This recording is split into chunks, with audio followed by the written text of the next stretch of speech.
And welcome to the SimmBros Pod. Yeah, back at it. Episode 4. I'm Chris, I'm Cam, and together we're the SimmBros. and we're here to help you win your 20s. Come on. What are we talking about? One day at a time. Oh, God. We're back on it. I kind of like it. I don't Because, like, what do you guys think? Your What do you 20s think? is like one day at a time. I mean, your life is 1 day, 1 hour at a time. That's all you can do. So is it 1 hour at a time? No, 1 day, because then if you say 1 hour, it gets way too granular. 1 minute, 1 second. Okay, what are we talking about? I don't know. We're just having a good time.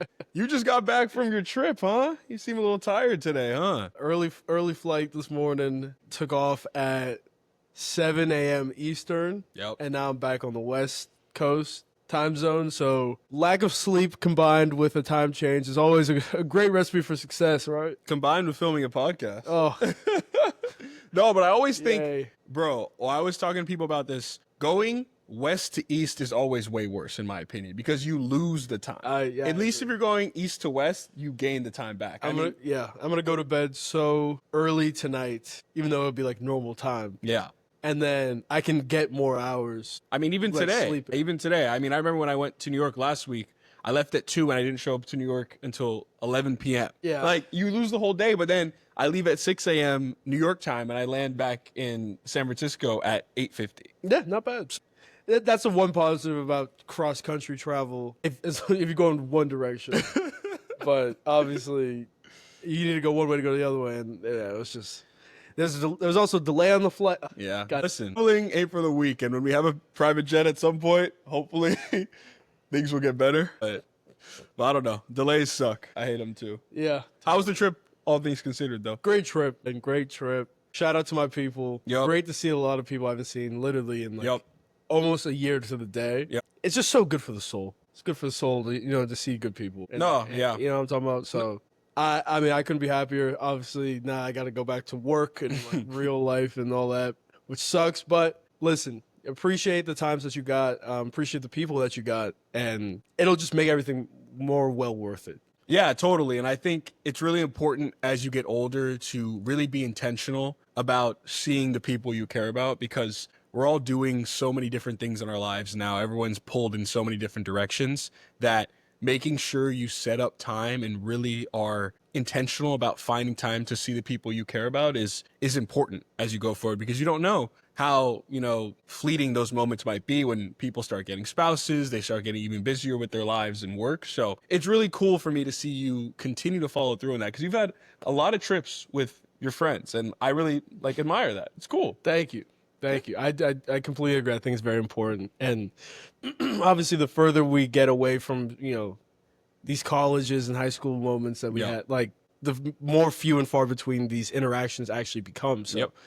like I said, just makes everything more special, makes you appreciate it a little bit more. So, Yeah, I'm literally Nice. planning a trip with my friends now. Like, you inspired me. oh, good. Yeah, I'm so- glad.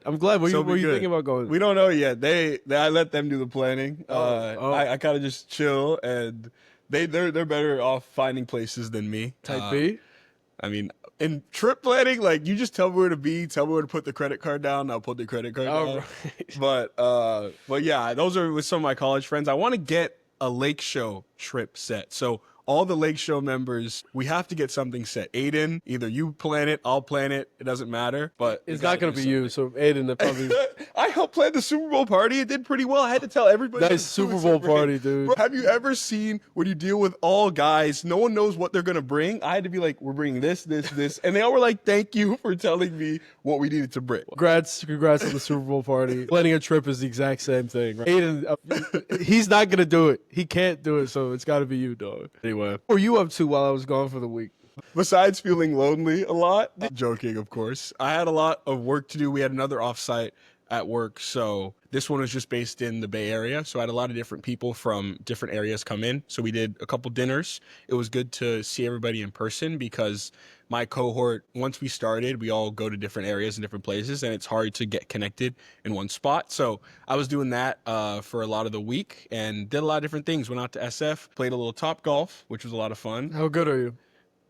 Of the people, I was pretty good. I'd say I was the best one of my cohort, but we have to see how it goes. That cohort must have been pretty bad. If you're the best. I mean, I don't know how good you are. better than you. I mean, We'll do it. We'll, yeah, oh, I mean, it's literally right there. Yeah, It's the one we went to that's close to us. Oh, that's that's what we nice. went to. That's It's nice. I just don't know how expensive it is. it's probably not that bad. Yeah, so we got to check it out. So we did a little bit of that. Nice. And then just lived regular life. I watched a lot of sports and did a lot of content and editing stuff. Had a couple brand deals I'm doing. So tried to get some filming by myself done, but I need this guy here with me to film some things because he has that director's touch. And he always loves a little bit of commission out of it. Yeah, I'm still waiting for that commission. Well, I haven't even got paid yet. So I'm waiting, but they asked me to do 2 more videos. So we're going to be up and up, baby. You signed an NDA. I don't think you can say that. I didn't say what it was. I didn't say what place it was. But yeah, you guys didn't even see me in the news. I was posted. Oh, yeah, talk about that. Yeah, it was pretty crazy. I don't know. I just, I post my running videos on TikTok, and I got reached out to by a reporter saying that I inspired someone to run a half marathon. And I was like, I don't even know how that's possible, but, it did. Her name's, I forgot what her name is. Damn, I forgot her name. I think her name is Megan or Amy. I don't know. I'm going with Megan, but shout out Megan or Amy. You hopefully finished the race and did well. But yeah, it was pretty cool to see that I was, featured on that news article, on that news segment, and my face was up there. And I was next to one of a big time running creator, Samantha. So, it's pretty cool. It just shows you that what I'm doing and what we're all doing is inspiring people and helping them move in a better direction. And that's all this podcast is for. That's all the reason why I create content. So kind of an eventful week, but we'll see what goes on. Nice. Always good to know that your message gets out to people. Yeah. And that it actually can change thinking. Yeah. It's kind of crazy if you really ponder about that type of thing. Yeah. I mean, just a small creator thinking that you can make an impact on someone in another state doesn't seem like that's possible, but that's the power of social media nowadays. And I think that's, a lot of people say social media sucks and there are a lot of different things. There's a delicate balance, right? There's the areas where you're doom scrolling, but also at the same time, you can connect with people who you never would have been able to connect with in the past. So I think it's really important. But besides the point, let's get into the meat of this podcast. Cam, what are we talking about today? What's the theme of today's podcast? It's a good one today. I ain't gonna lie to you. I'm excited. We're talking about leadership today. Oh, yes. And I know before you even get to it, it's not, oh yeah, coach is right. Listen to coach. Not that type of leadership. Leadership is not your boss. It's not your superior. Leadership happens everywhere. Mm-hmm. And it can happen at any time. And I think the biggest takeaway of this is anyone can be a leader. Yep. It doesn't matter how loud your voice is, how much you talk. It's all surrounding who you are as a person. Yeah. And so I know you always talk about leadership a lot. What does leadership kind of mean to you? Yeah. Well, that's a great topic. I think leadership is important. I think you said it perfectly when anyone can be a leader. You don't just have to have all these years of experience. You don't need to be, the top of your class or whatever. You can be a leader in any part of your life. And I think, leadership for me, I study it a lot because I think great leaders really make the difference in people's lives. Even something like having a great manager in your career, having a great coach in whatever sport you are. There's people who have bad coaches, not great leaders, and then end up quitting the sport altogether when they have a ton of potential and they're probably really good at the sport they're doing, but all because of the leadership they're facing is not the best. So with all that said, I think leadership is really important, and it's something we all should strive to learn and understand in our lives, because being a great leader sets you up for the rest of your life. And great leadership to me is someone who inspires you to be the best version of yourself. Someone who sees the best version of yourself, even though you can't. And I think that is really important in a lot of different areas. And Cam, I know you've probably been around a lot of leaders in your life, and they probably make you feel that way, don't they? Is there any examples you can kind of think of right now? Yeah. God, so many great people to look up to. Yeah. And to just learn from. My mind always immediately goes to sports. When it goes to sports, it immediately goes to the king, my king, LeBron James. I think he is a vocal leader. Yep. He's talking all the time, which it doesn't have to necessarily be the trait. But Yeah. one of the biggest things that LeBron does is he makes the people around him better. Yeah. He makes everybody better. And that's not common. I think we kind of take it for granted sometimes that everybody's kind of operating at a higher level because they are inspired not by LeBron, but they're inspired by themselves. Mhm. So I remember I read somewhere it's like a good leader makes you believe in that person. A great leader makes you believe in you. Mm. And so if you can if this person, if this leader literally inspires and instills confidence within you, that's the name of the game. I mean, Yeah. that's kind of insane if you Yeah. really think about it. No, I think that hits exactly what a great leader is. And sometimes you look at people or players who have played with LeBron, they're really good, and then another team signs them and then they're not as good. Yeah. Right. And you wonder, why is that the case? Well, it's because they're not with LeBron. They don't have someone who is consistently inspiring themselves to be as good as they can be and who sees the potential in them before even they see it. Braun's passing it to them in a place that they didn't even think they were going to get the ball. Yeah. But having that there, him having the confidence in you to finish that layup or shoot that three, Yeah. instills the confidence in yourself, right?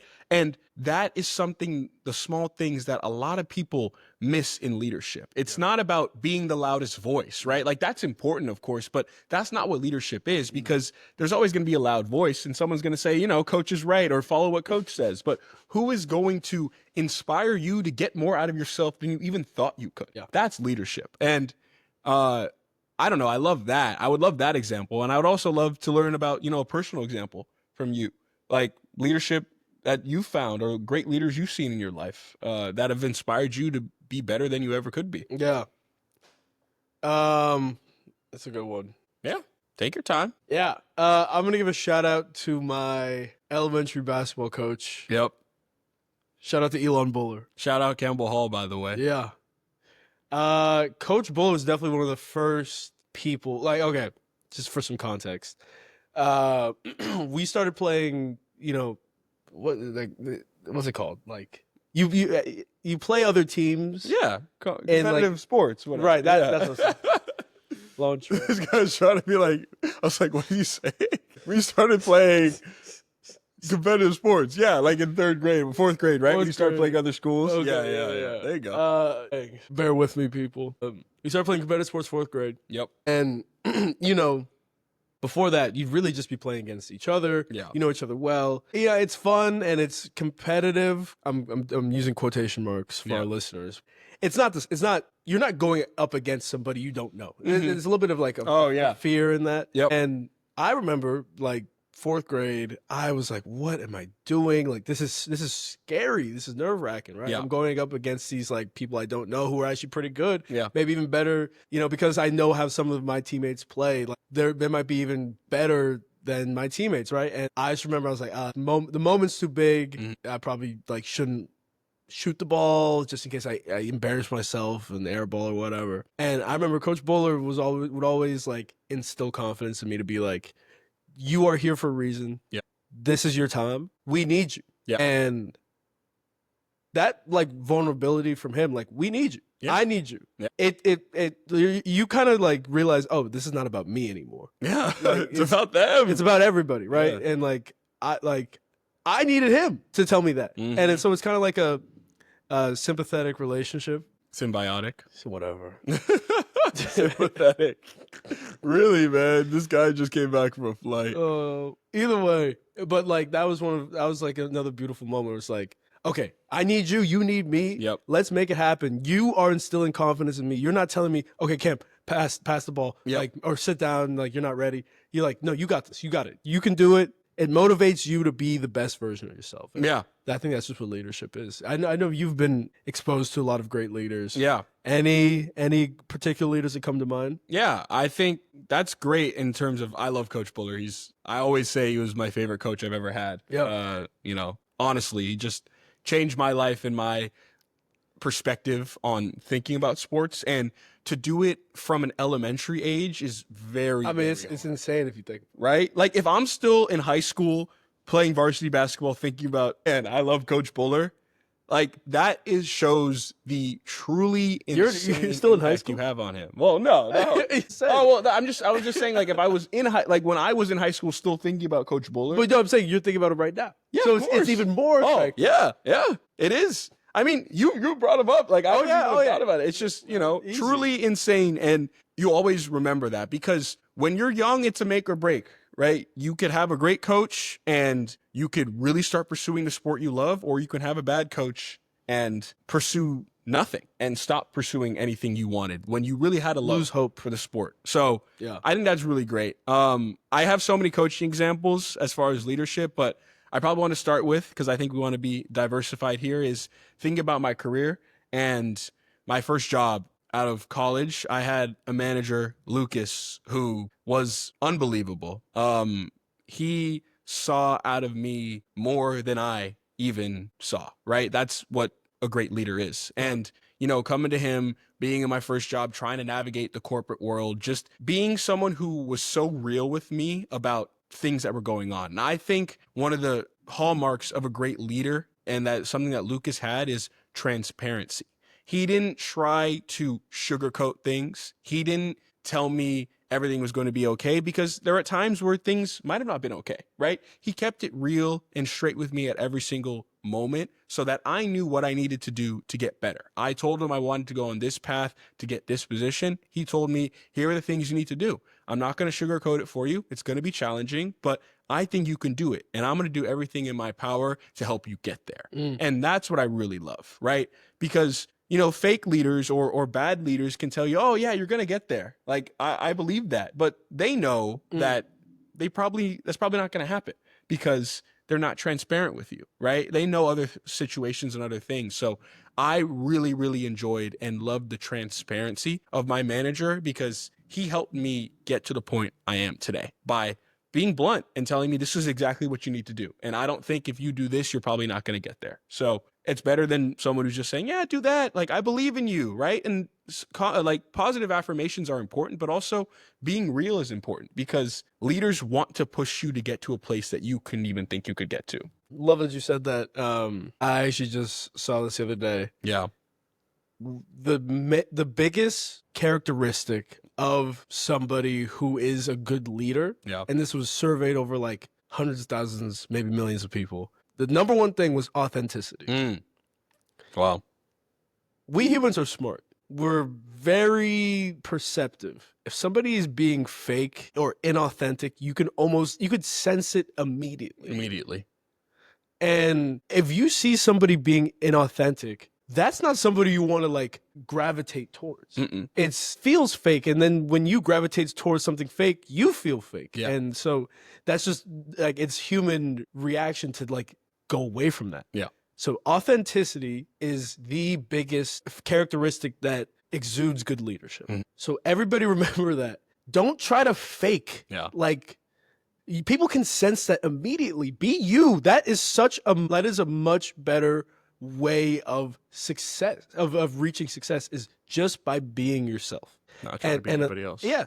Because why would you? No. You're you for a reason. Because then you get to a point where you're trying to be someone else, trying to live someone else's life, and then it doesn't even feel like your own life. You're just like, I'm living a lie, or I'm living something that I didn't want, but my parents wanted me to do, that my friends wanted me to do, but I'm not fulfilled. My friends feel fulfilled, but why am I not?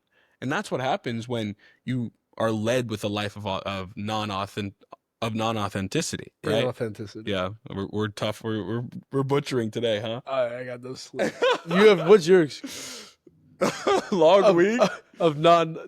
Yeah, no. But transparency, authenticity. The people who you're leading can all see that, and I think that's really important. And I think sort of as you move forward, I think you hit on a great point too when you're saying that you are a leader no matter what your title is, no matter how old you are, no matter your position, because more than you think, there are people who are looking to you for guidance. Even if you don't even know these people or have interacted with them, what you do is actually leading them to do a lot of different things. And I don't know if you have any examples of people you sort of thought immediately that you didn't know you were leading, but ended up leading somehow. For me, it comes down to when I got into Duke in high school, right? A lot of times it's hard, at least for me, to see. I never saw a lot of other African-American students get into Duke before me, right? I was kind of getting the shot in the dark, right? And when I got in, there was actually another African-American kid who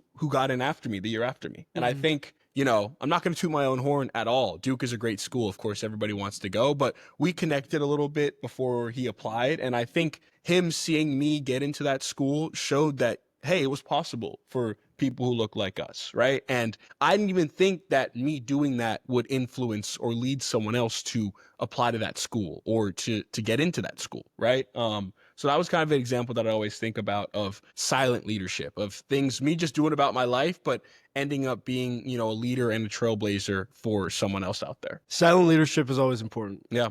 You never know who's watching you. I remember, weirdly, I was taught this twice. First was ninth grade basketball. Here we go. And our coach, you had him.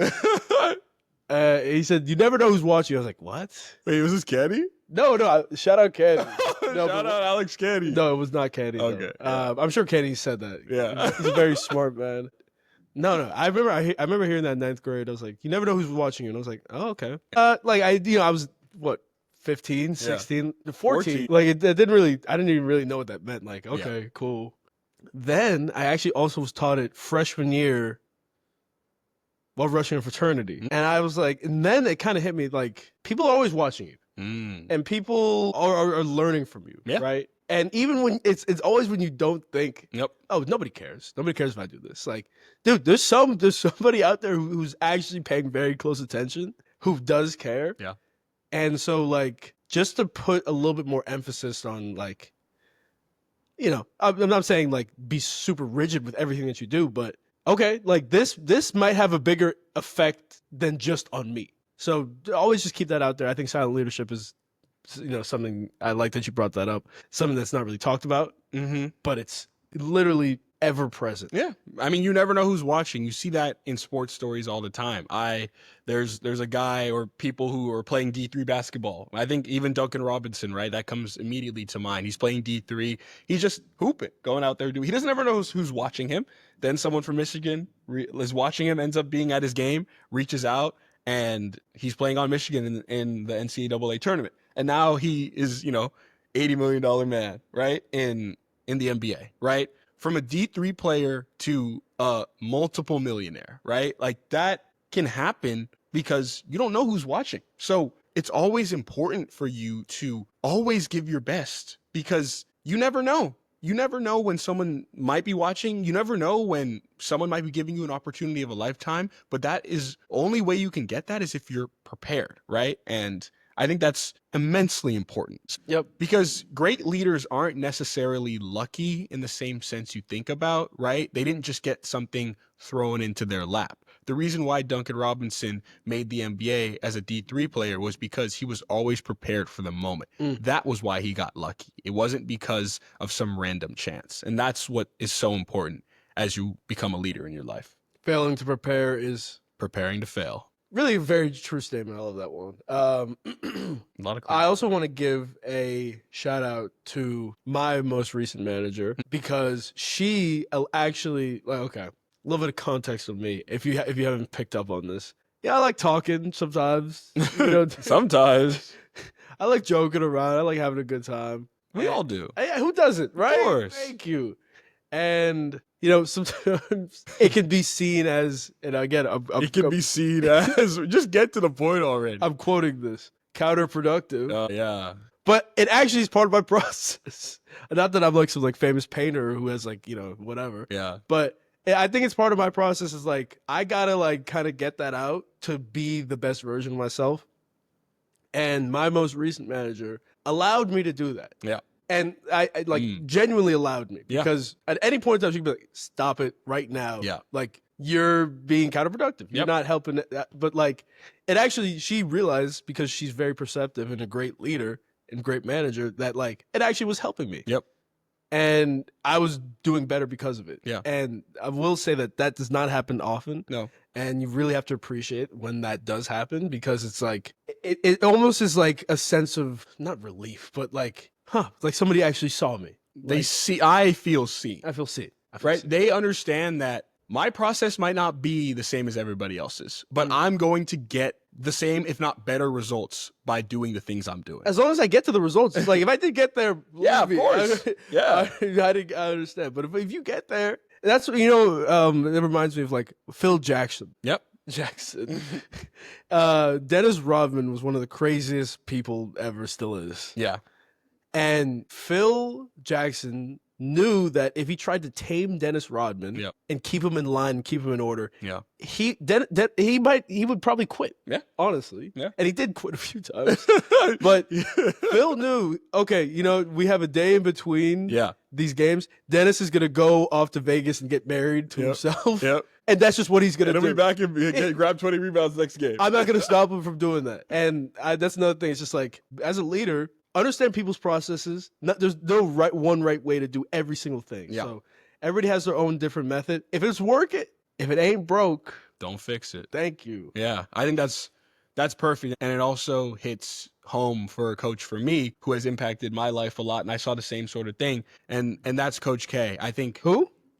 Coach Michael Krzyzewski, right? I think that is what did he coach? Exactly what great leaders do. He coached Duke basketball and the USA team. If you don't know who Coach K is, Hall of Famer, greatest coach of all time. Need I say more? Oh, but I think that hits exactly with what you were saying. Similar to Phil Jackson in a kind of a bit of a different way. Being the coach of Team USA, of some of the greatest players of all time, requires you to navigate different egos and different people. And it requires you to be stern in your decision making and understanding that you might not make everybody happy in a specific moment. And I think that is a great example of leadership. You're not always going to be your favorite person on the block. In fact, Coach Bill Belichick, former coach of the Patriots, now coach of UNC football, well, we don't like UNC, said too, if, the assistant coaches like you, you're probably not doing a great job because that means everyone's happy. That means everyone's enjoying their time. And the sad part about being a leader is that sometimes it is lonely and sometimes you have to make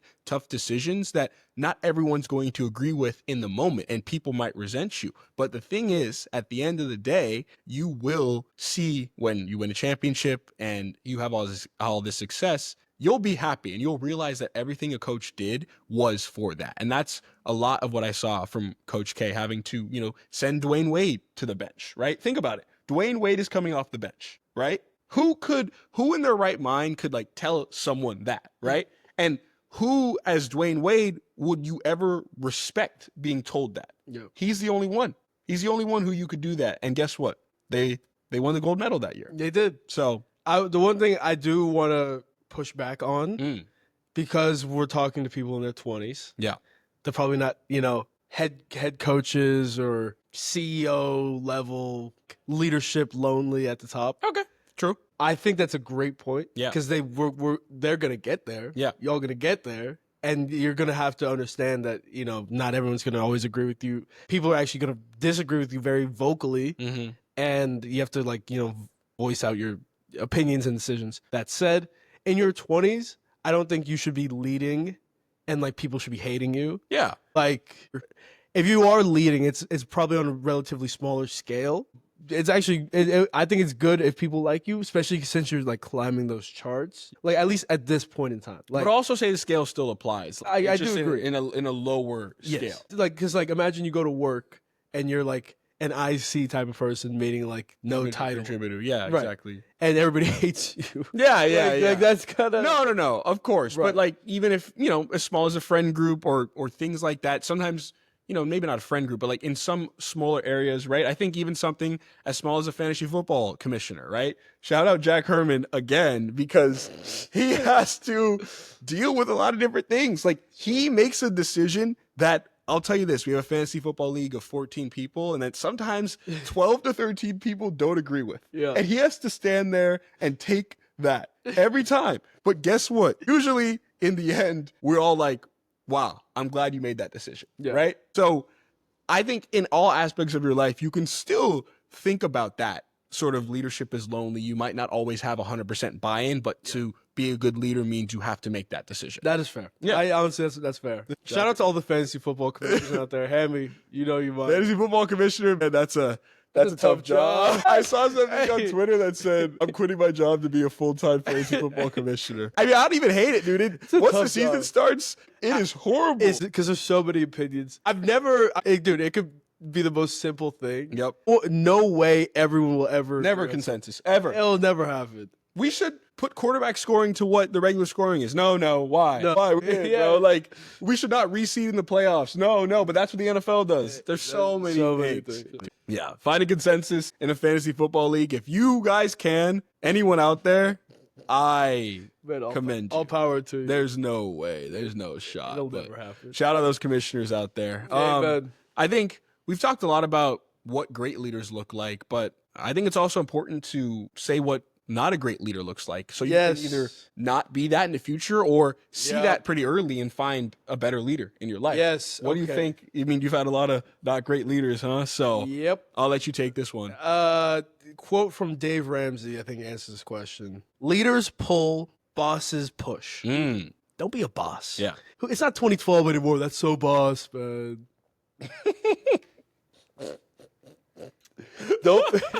Thank you.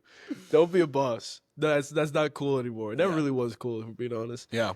Be a leader. Yeah.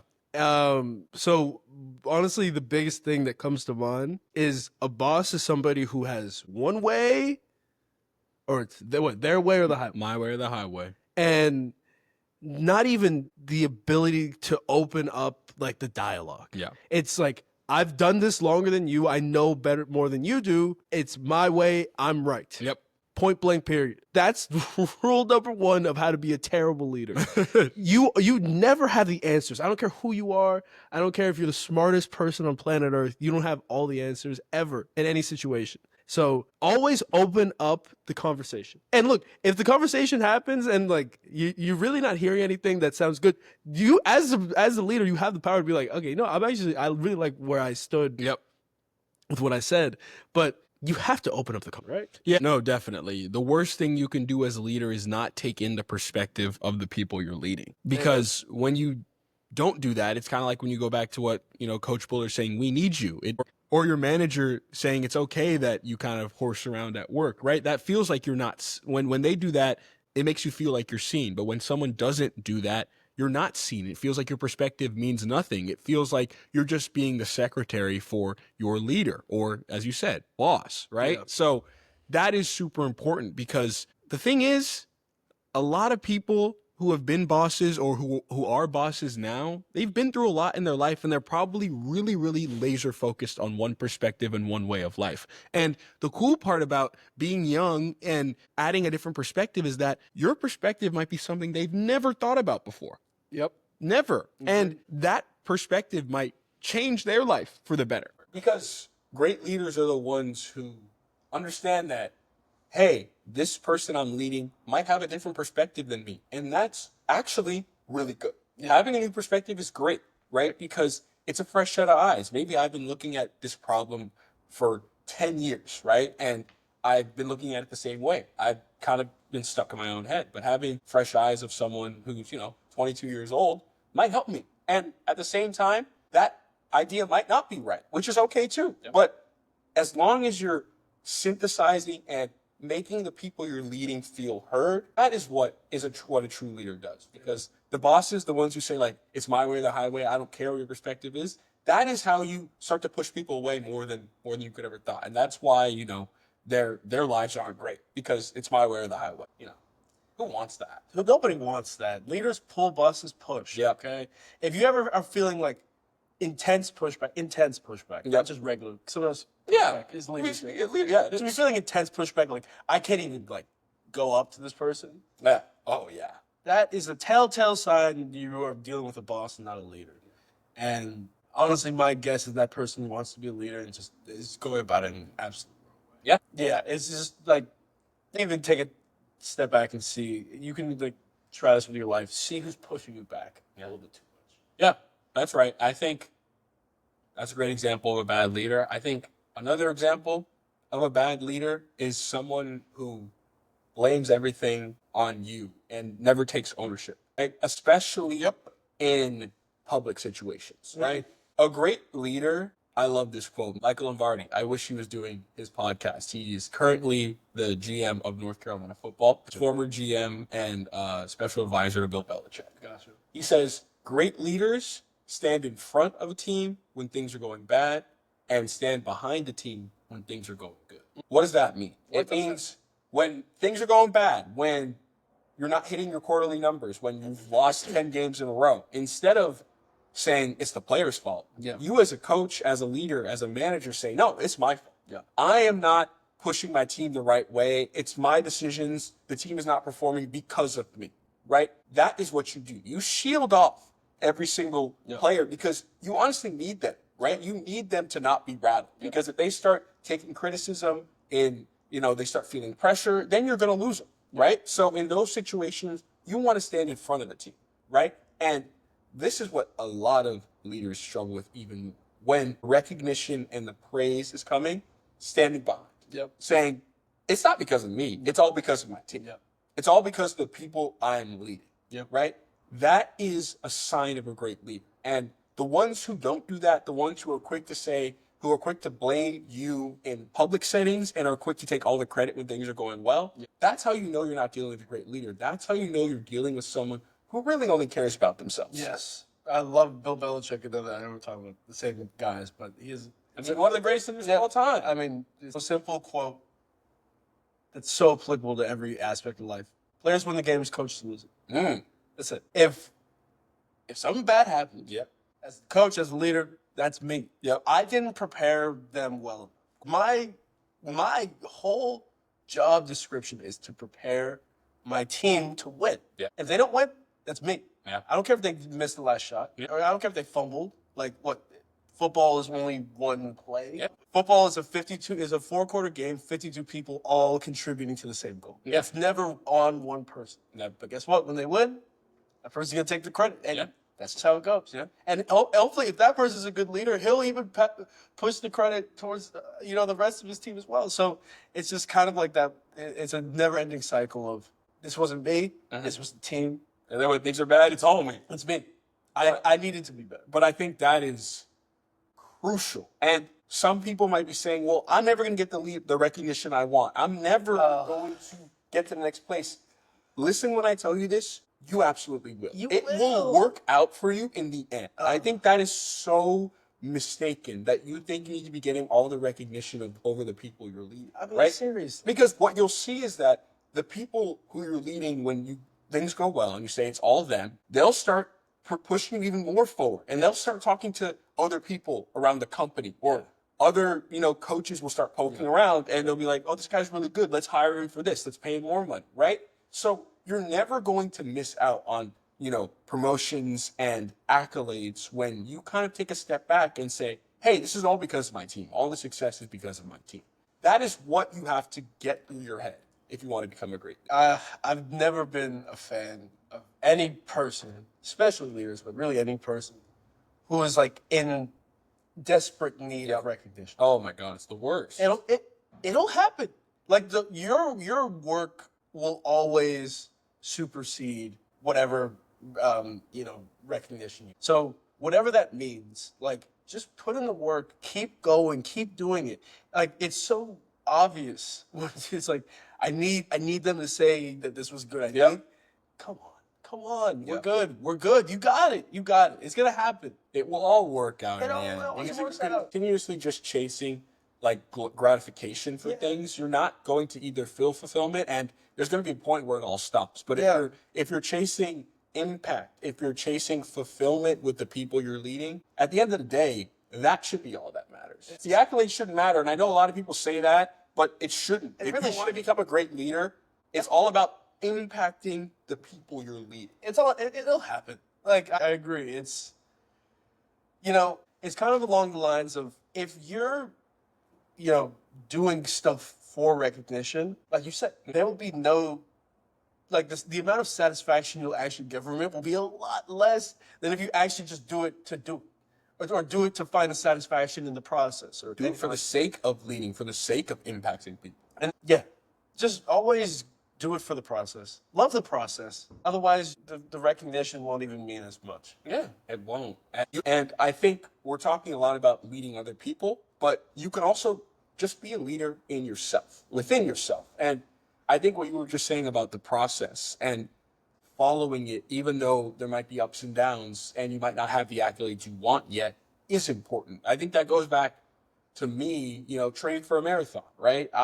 It's just me versus me. Running is inherently singular, right? And how was I going to lead myself in that moment? That meant making sure I kept the promises to myself, making sure that I did that 18-mile run on Saturday, even though I didn't want to do it at all, at all. And that was how I led myself to get to the point. And I think you talked about it, right? Where it's at a point where sometimes the accolades don't even mean anything to me. And I felt the same way when I completed my first one. You're probably like, oh my God, this is the best feeling of my life. And I got the medal like put around my neck, and I was just like, Like I kind of wanted to go back to train. I kind of wanted to just go back to the process of it all, right? Yeah. The accolades were great, but I don't think that was what I really was craving. I was craving the process. And I didn't feel as good as I wanted to feel when I completed it. I don't know why. It was just interesting. But that I think is an example of being a great leader with yourself. Because when the accolades happen, it's kind of like, great, we're great now, but what's the next thing? How can we move forward and continue becoming better in the process? Great. I mean, here's a hack, people. If you ever want to accomplish a goal that's very difficult for you to accomplish, at least at the beginning, if you fall in love with the process, that goal is going to be complete. Does it happen? It'll happen. And not only will it happen, you'll be so motivated and disciplined that it'll happen way sooner than you think. When you don't even expect it. You don't even expect it. And then you have to move the goalpost in the best way possible and keep going. Yep. And that's where success comes from. Like, people who are successful don't just like set one goal and if they do it, yay, now I'm done. No, they keep going. And your goals even feel unattainable. That's the better thing, right? Because when you aim for the stars, you'll wait. You aim for the shoot for the moon, you'll hit the star. No. And shoot for the pump smoke is... No. Yeah, it's when you aim for the moon, you'll land in the stars. I don't think that's right. No. When you aim for the stars, you'll land on the moon. Yeah. Okay. Yeah, because the stars are stars further away than the moon.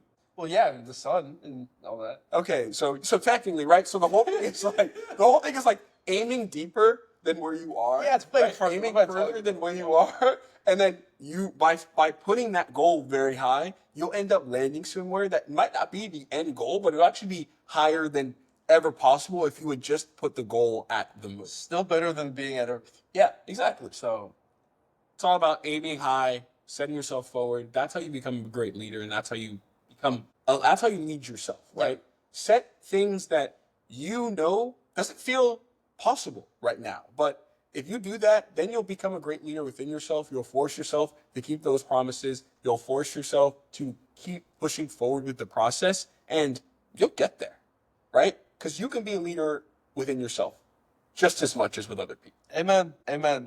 I know we talk about it a lot. It just goes back to the all or nothing mentality. It's never all or nothing. Never.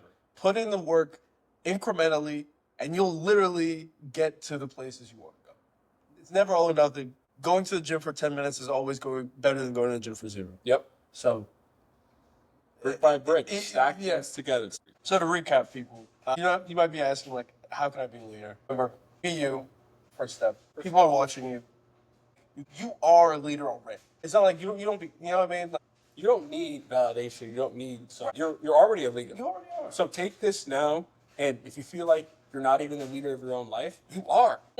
Let it be a victim of everybody else, right? You take ownership now and do things now. And as you go forward, too, seek out leaders who are doing all the things we talked about, right? Because that is what will change your life, and it will make you into a better person. And I get it. There are places where you can't choose the leader you have.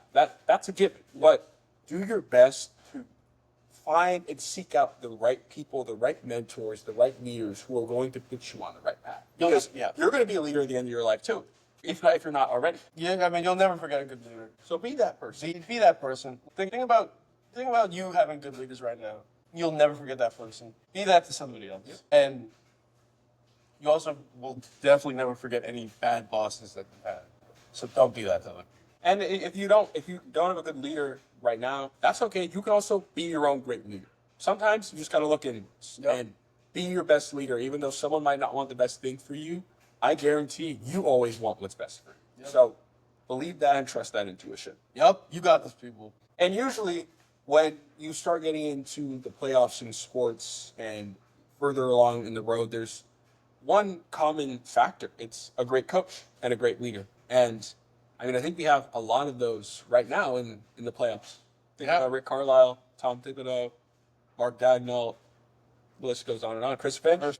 Yeah, I think they're really good coaches. I think they're great leaders. You definitely see the buy-in from players. Like, I mean, think about the Knicks. Yeah. They are 5 guys playing 43 minutes a game. All season. All season. All season. I mean, your body should be broken down to a fine powder. Yep. But they do it. Yep. And, like, it's really hard to convince somebody making a few $100 million, hey, I need you to, like, play as hard as you can for 43 minutes every game, and for them to not, like, want to punch you in the face. Yeah. Like, so you have to be some sort of a good leader to even, like, for that to even happen. Culture center. I mean, for anyone, I love when people do this. When people sit on a couch and be like, I could have done that. For anyone who's like, oh, it's 43 minutes, you have no idea. No. And the thing is, we both played, we have no idea what a 44-minute NBA playoff game feels like. Oh, God. I can't even imagine. You probably go to your local YMCA and play runs on the weekend and you're sore the next day. Yeah.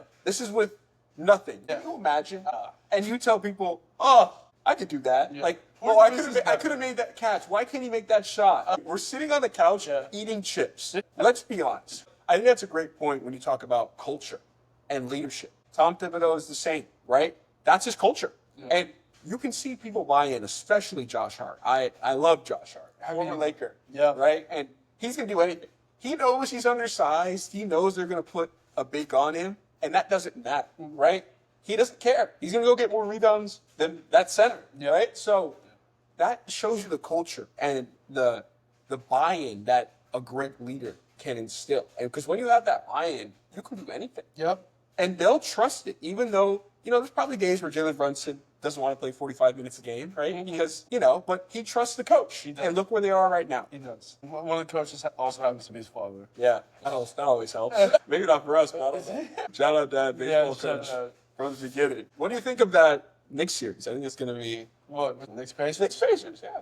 I like the Knicks, being a team from New York, the biggest, at worst, the second biggest market in sports. Yep. It's good for the brand of basketball in the Knicks. Oh, definitely. 100%. So I love it. Like, I have no beef with the Knicks. I'm rooting for them. It's always tough when you're playing 5 people 43 minutes a game because... I didn't think it happened. That's what happened with the Nuggets. Unfortunately, injuries happen all the time. And, like, they would take the biggest hit. It doesn't matter if it was Mitchell Robinson. That's a huge deal. So, I like the Knicks. Pacers are good, though. I think the Pacers are really good. I think the Pacers are really good because of, it's in their name, the pace they play at. But not just offensively. I think when you see them pick up, like, it's an NBA game. If you remember Press Virginia in college, West Virginia, Bob Huggins, I don't know if we want to mention even his name anymore, but they used to press you all the time. And that's college, right? It's kids, they're young, they can press you, right? You can sub someone in and out. Shout out, what is his name, Javon Carter? Wow, he picked up every... I don't want to have the ball against Javon Carter ever. Hated seeing him.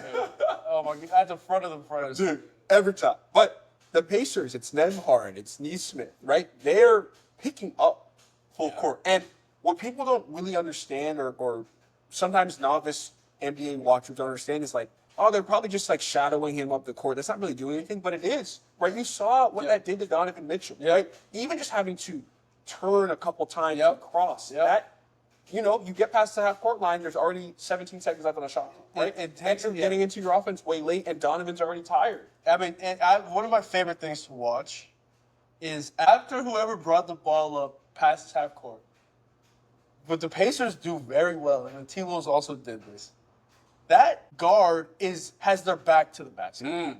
Like a little bit of post-up, yes, right? Yeah. At the half court line. Because they're getting pressure. Yeah, literally, it's not as some smart move. It's literally so that they don't, turn the ball over. Yep. Because that's so much pressure.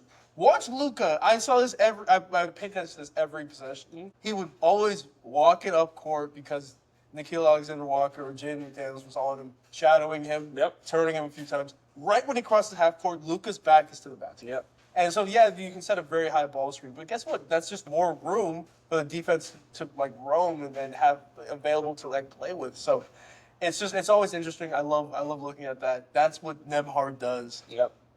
I mean, Jalen Brunson's gonna be. Yeah, they played last year, and I mean that's the thing. It's that, and it's also like you're just into the shot clock late. Like you're into your offense late, and then you get a bad shot because instead of crossing half court with 20 seconds left, you cross with 17. Yeah. That's 3 seconds. That's a big 3 seconds. So I think the Pacers instilling their will and the pace on the game will be a very interesting thing to watch in the first few games of the series and see how it plays out. I mean, I really like the Pacers. I think they're locked in this series. I think New York with home court advantage should take the series and should get to the finals, but we all know what happens when you start to believe in New York.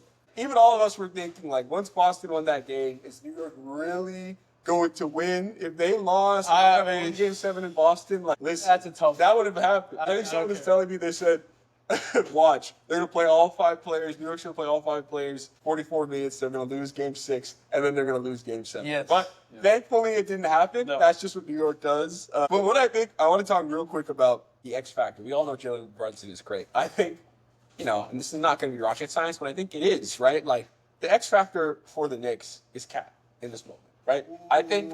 See, I think you could go to any of them. Well, go ahead.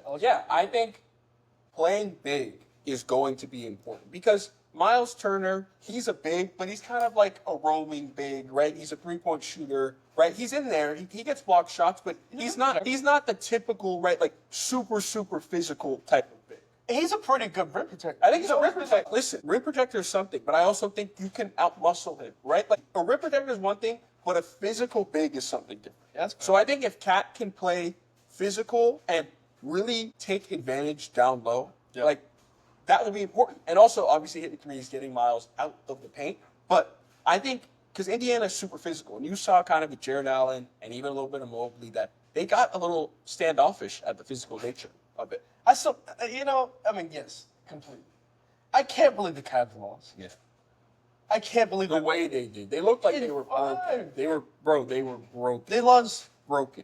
I saw a stat that this year, the Cleveland Cavaliers were 36-5 at home. Oh, yeah. 0-5 against the Pacers. They just couldn't beat the Pacers at home. Bro, they just looked like... Oh, my God. That was unbelievable. They looked like their hearts were ripped out. Yeah, game 2 was really bad. And you could just see it, though, because the Pacers played differently. They were just... They ran them out of the gym. Losing 3 on your home court is, as the 1 seed at Quicken Loans or whatever it's called now. Shout out Quicken Loans Arena. I was with LeBron James. I don't know what it's called now. The Q? Biotech company. I don't know. Whatever it is. Even like Greg Anthony and Spiro Diaz were saying that this is the loudest it's ever, like they at a game. Remember which that? I know, which is crazy. Yeah. For the Cavs to lose that is... It's unbelievable. And yeah, they got injured. Who cares? You know, you can't lose in 5. Yep. You at least got to lose in 6. You at least got to... Boston, Jason Tatum gets hurt, they still win that game. Yeah, Luke Cornett legacy. Luke Cornett game, baby. I mean, I don't know how that works. But yeah, so, I mean, we'll see. We'll see. It's going to be a great series. I think... I also want to say this. I think Cat has just become like the funniest player in the league now. So funny. It's so funny. Because he's not trying. No, but like he kind of is at the same time. Yeah, oh yeah. He's always trying so hard that he's not trying to be. Let's just be you. He can tell that people are like, be authentic. It's like, you know, he just is inherently a little zesty, and that's okay. As long as you're like true to yourself. Like, I mean, Jared McCain. Jared McCain's just himself. He's who he is. He doesn't care. And that's fine. Everything accepted it. Wasn't how good he was. Yes, exactly. And realize Cat is so good at basketball. Yeah. And he just tries to be this other person. Like, I don't know. Have you seen he always wears sunglasses in the interviews now? Like, bro, you're inside. You know, you're not hard. Oh, my like, it's okay if you're so just funny. chill. It's okay if you're having a high-pitched voice or whatever. Like, you're good at basketball. Do you realize how many people would trade lives with you? You're fine. You're totally fine. Yeah, when has he ever said that? Never. It's really good. So I think it's going to be an X factor. Wow, it's going to be a great series. I think that one goes at least 6 or 7. Like, I think we're in for a good series. My pick right now, before the game's even started, would be Knicks in 7. Knicks in 7. But I really would not be surprised if the Pacers win. This game, if I had to put one bet in for sure, it's going 6+. Yeah. I think just to be different, I'm going to say Pacers in 7. I could really. I mean, they did it last That's year. what it looked like this year. Yeah. And they're- The thing about the Pacers is they're not afraid to play. No, That's what I love about it. I just would be disgusted if the Pacers were in the finals. That's just kind of disgusting. Yeah, I know. Like, I mean, I love Tyrese. They actually kind of play fun, but yeah. No, it's not the finals. It's not. I know. Yeah, it's got to be New York. Look, it has to be New York. And then, like, because on the other side of it, in the finals would be lit. Yeah. But also, we're the best team in the league making to the finals. Also, I'm also cool with that. They have a great home court, Yeah. great young squad. Just the Pacers. Like, if I see Obi Toppin in the finals, where's will I be, bro? Come on, bro. Bro, they were showing. You can put it up. They were showing the fact that Embiid they didn't make the conference finals that one year against like it was the Hawks. Yeah. Were horrible. Yeah, and it was the Russell Westbrook there was this thing they beat the Wizards, but like that was still a series, right? And like how did they lose to the? Oh my. Me and Ethan, shout out Ethan Nehemiah. He's Sixers guy. Me and him had a bet. If the Hawks won, because they were not supposed to Oh win. my god. Sixers were the one Yeah, seed. the Hawks were not supposed to win. The Hawks won, he'd give me 40, Sixers won, I'd give him like 20. Yeah. That one went to 7, Okay. and then Ben Simmons Yes. had. But they were doing hack of Ben Simmons for the entire series, and it worked. And that was, honestly, that was the beginning of the end. No, he was broken at that point. Yeah, bro. That was the game he didn't dunk it, right? No, yeah. Like- But like, even though that whole series, he was running away from the ball because he didn't want to shoot free throws. Crazy what happens to your mindset. I think that's so important. 3-time All-Star. All-NBA 2019. What happened there? 2-time All-Defensive Team. I mean, this guy should have been great. He should still be great right now. You go back to Colin Cowherd's take. LeBron. We're good. We're good. That is an example too of how even professional athletes can lose confidence, right? Like you think they're invincible, but at the end of the day, we're all human beings. We're all human. And Ben Simmons lost confidence. He's supposed to be great. Now he's just the guy who might guard Jokic and gets past half court. He literally wants to pass the ball. Like you can see, I was listening to Bill Simmons, and he was saying like, once he passes half court, it's like nope, get rid of the ball. I don't want to touch it. I'm done. I'm not touching it because I know what's gonna happen. Yeah, I think that's gonna be Embiid, man. I mean, these people are making conference finals before you. Like, you got to make one. But another thing, Donovan Mitchell. No, really. Yeah, I think he's been in the league. This is 8th year, right? Yeah. He's been in the playoffs 8 years in a row. And he's been He's the 1 never seed. been to the conference finals. He's been the 1 seed twice because he's won in the Utah. Yep. When they were really good that 1 year. I forgot they were the one. They lost to the Clippers. Yeah, I thought they were the 1 seed that year. No, they were really good that year. Yeah, that's what it was right before they blew it all up. Royce O'Neal. Yeah. They lost for a lead or no? No. Okay, they just lost. Yeah. But that was when they blew it all up the next year because they knew they were. Yeah. I mean, that's another thing. Donovan Mitchell, Joel Embiid. How are we going to figure out getting out of the conference final? I mean, Giannis is going to the West. Goodness gracious. Good luck. You want to put your money on that yet? I think he's going to the West. He'll be a Spur before time's Of course he will. everything's all said and done. Of course he will be. Yep. Yeah, before, speaking of the West, so let's make sure we talk about this series. Oh, yeah. I think it's going to be interesting. OKC versus Minnesota. Oof. Initial thoughts. Lay them on. Initial thoughts. Shea is just not the kind of guy I thought he was. I thought he was an MVP, and he's probably going to win MVP this year. He doesn't scare me like an MVP. Like Brunson, and when he had it going, at least against the Lakers. He had a 43-point game last Yeah. quarter. Or 40 points. 34 something. Yeah, that one game. Yeah. Game 5. Yeah. 4. But like you can see Jokic obviously Oh, like yeah. scary, Terrible. scary. Like Shea doesn't scare me. Mm-hmm. He's very good. He's obviously one of the best players in the league right now. But like Ant, I go to it immediately. Ant is the best player in the series. Yep. I think he knows. I think low-key Shea, even, I would say. He might not, but It's just like it's in Jalen Williams. Like that's the one. so inconsistent. Again, this is the key. We talked about it. Jalen Williams is the key. He had a great Game 7 today. He came back from it. But can they survive him shooting tour dates 5 games out of 7? No, they can't. 2 for 13 honestly, it's like Jalen Williams going on tour. Yeah. 2-13, 3 5, 15, 20. 5 20. Like These are dates, tour man. dates, man. Make 20 a couple of them. Yeah. It can't happen. And I think it works both ways though. OKC has guards who could guard Ant, but also Minnesota can throw hella people. I mean, like yep. that. First of all, that Jaden McDaniels. Oh yeah, he's Yeah. good. Oh, 100%. Oh, that's his matchup. Good luck. That's his matchup. He's the Stay thing I worry about. He has the fouls. Because Jaden is always like, well, he fouled me. Like, because his arms are so long. He doesn't even know where his limbs are going. Yeah, so. They got KD, but we got Jaden. I mean, like, shit. That's aging like 5'1". Yes, it is. Nobody understood what he's talking about. Like, I was like, Don't laugh at it. Don't laugh at it. Jalen McDaniels is so Great.